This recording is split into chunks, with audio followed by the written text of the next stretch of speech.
Today we're going to make a 3-part video. Part 1 is going to be unboxing the kit that we ship you. Part 2 is going to be installing the boat lift helper kit on your boat lift.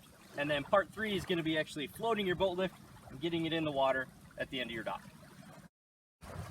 Included in your kit, you get a roll of hose, a bundle of L brackets. These are our 6-inch L brackets, which means they can accommodate a 6-inch tall beam. In the Ziploc baggie, we have all of our parts, pieces, and hardware, which we'll dig into in just a little bit. And then you have 2 airbags themselves. Now, color of the airbag might vary. In this case, we have black bags.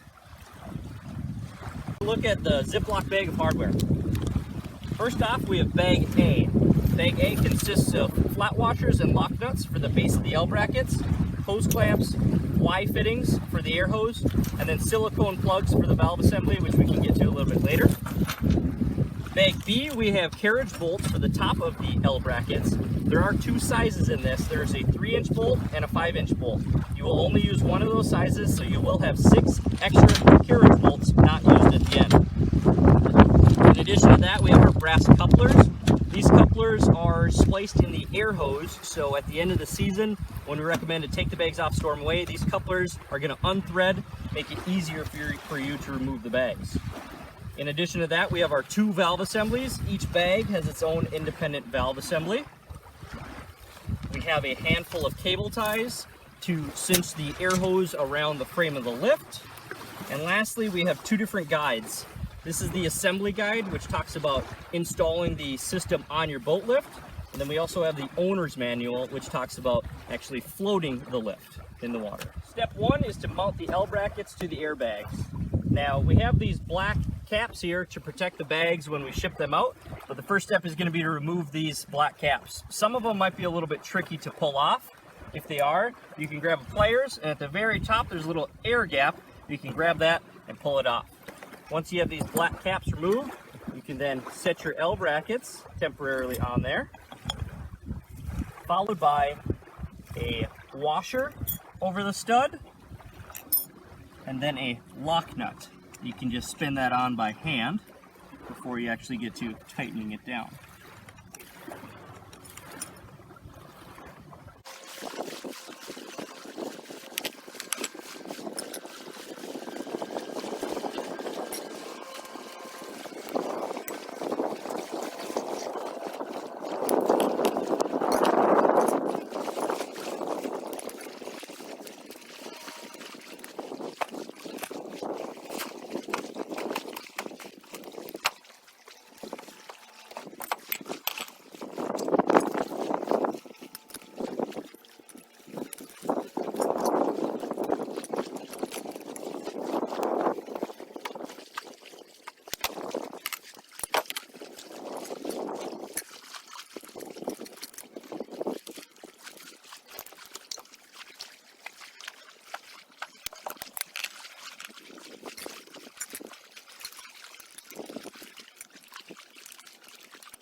Continuing with part 2 on bolting the airbag system to your boat lift, before you actually mount the bags to the lift, you want to take a few things into consideration. First being any sort of sharp points. You don't want anything puncturing the bag, so make sure that anything that might stick down is nice and flush and or rounded. In addition to that, you'll want to offset your bags over towards the heavier motor side. So you'll shift both bags offset over towards that heavier side. Now, depending if you have the standard hand wheel, electric motor, or hydraulic, your offset will vary from lift to lift. Next up, you're going to choose the carriage bolt that fits your lift. We offer you 2 different sizes. A 3-inch carriage bolt, which is used for beams that are 2 inches or smaller, and a 5-inch carriage bolt, which is going to be used for beams that are 2 inches or wider. In this case here, we're going to be using the 5-inch carriage bolt. So what you'll have to do is get your hand underneath the bag, expand the L brackets out just a little bit, squeeze the L brackets tight to the beam, find the nearest square hole on the top of the beam, feed that carriage bolt through there, and that's going to be followed up with a lock nut on the back side.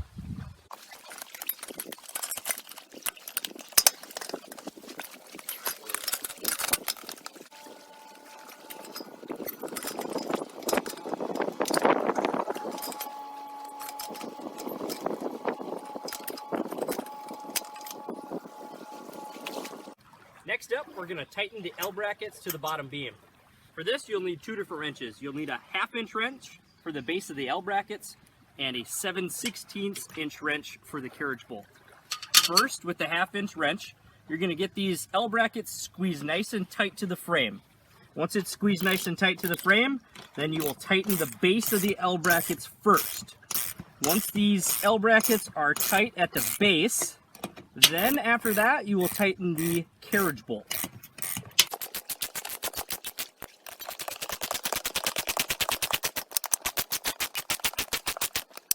With that tight, you'll first hand tighten the smaller lock nut that goes on the carriage bolt, and now we'll use our 7/16 inch wrench to tighten it the rest of the way.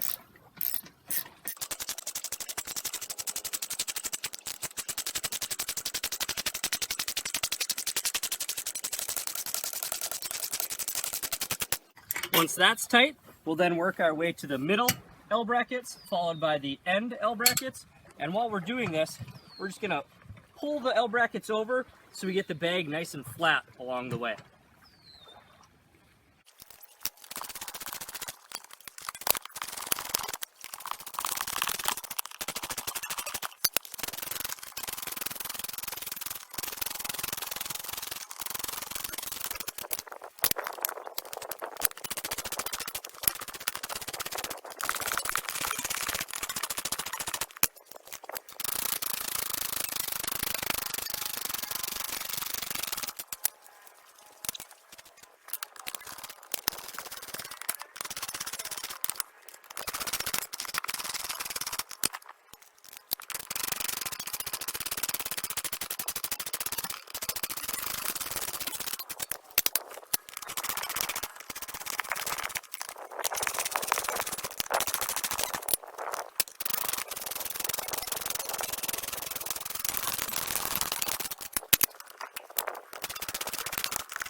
A few things to note.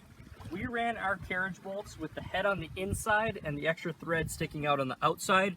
Reason behind that is when the cradle comes down, it's a pretty small gap between here and here. So if we were to run the carriage bolt the other direction, when the cradle comes down, it would have hit our carriage bolt, which you don't want to happen. In addition to that, lower your cradle all the way down. If it lowers too far down where the bottom of the cradle hits the top side of the airbag, we sell an accessory called a rubber stopping block. And that rubber stopping block gets mounted in between the bottom of the frame and the cradle itself. So when that cradle lowers down, that rubber stopping block is going to prevent the cradle from going too far down and hitting the top side of the airbags. The next step is going to be running the air hose from the bags around the frame of the lift up the post where you'll later plug in the valve assembly. Now to do that, you'll need 2 different tools. A knife to cut the hose or a tube cutter works really well as a screwdriver to tighten your hose clamps. Now, before we do any sort of cutting, take a look at our installation guide here. There's 2 common options: running the air hose shorter distance to our fitting on the top, or running the air hose a little bit longer to the outside. In this application here, we're going to be using option 1 because we have enough space in between the cradle and the bottom frame for our air hose to sneak through. The first run of hose, we're going to cut a 10-inch length of hose that is going to connect to the elbow in the bag. So it'll be a 10-inch piece of hose, followed by one of these couplers, followed by another 10-inch piece of hose, and then it's going to feed into our brass Y fitting.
the next step for running the air hose is going to be going from the bag up to the valve assembly. And before you do that, you have to make sure that when you lower your cradle all the way down, there's no pinch points that cut off the airflow. In this specific application here, I am going to be running the air hose underneath the cradle here, since I have enough space. I'm going to run it underneath the cradle back to this Y fitting, and then from there the air hose is going to run on the inside of this frame. And I'm going to go on the inside because if I was to go on the top here, it would get pinched off when the cradle comes all the way down. So we're going to run it on the inside of the frame, and then once we get by this angled support, I'm going to go underneath the bottom beam to this angled support, and that's going to follow all the way up to the point where we will plug in our valve assembly.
Lastly, we're going to mount our valve assemblies. Now, where you mount the valves can vary. In this application here, we ran both of our air hose to this one post. There have been other scenarios where the back bag might be on the back post, the front bag will be on this post. So we're going to configure the valves. You could possibly configure them top to bottom. What I'm going to do is I'm going to have one on this face and the other valve on the other face. And the reason behind that is this valve right here is going to tie into that bag, whereas this valve is going to tie into this bag, so it'll be easy for me to understand which valve is for which bag.